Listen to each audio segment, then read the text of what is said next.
વરસાદને કારણે નદી નાળા છલકાયા, જળસ્તરમાં વધારો। સાબરકાંઠા જિલ્લામાં અને ઉપરવાસમાં થયેલા ભારે વરસાદને કારણે જિલ્લાની મુખ્ય નદીઓ, નાળાઓ અને જળાશયોના જળસ્તરમાં નોંધપાત્ર વધારો થયો છે।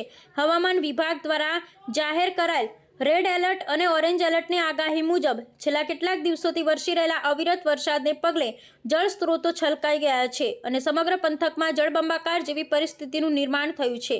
વરસાદને કારણે જિલ્લામાંથી પસાર થતી સાબરમતી નદીના જળસ્તરમાં ભારે વધારો થયો છે।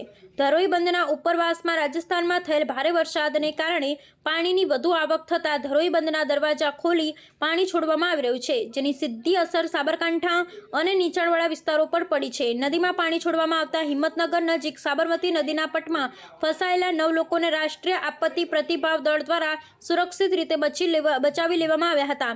આ પરિસ્થિતિને ધ્યાનમાં રાખી જિલ્લા વહીવટી તંત્ર દ્વારા નદી કાંઠાના અને નીચાણવાળા ગામોને સતર્ક રહેવા માટે સૂચના આપવામાં આવી છે। નદીઓ અને જળાશયોના વધતા જળસ્તરને કારણે સંભવિત પૂરની આશંકાને પગલે વહીવટી તંત્ર દ્વારા તમામ સાવચેતીના પગલાં લેવામાં આવી રહ્યા છે। સ્થાનિકોને નદી કિનારે કે પાણીના પ્રવાહ નજીક ન જવા માટે અપીલ કરવામાં આવી છે। સમગ્ર પરિસ્થિતિ પર સતત નજર રાખવામાં આવી રહી છે।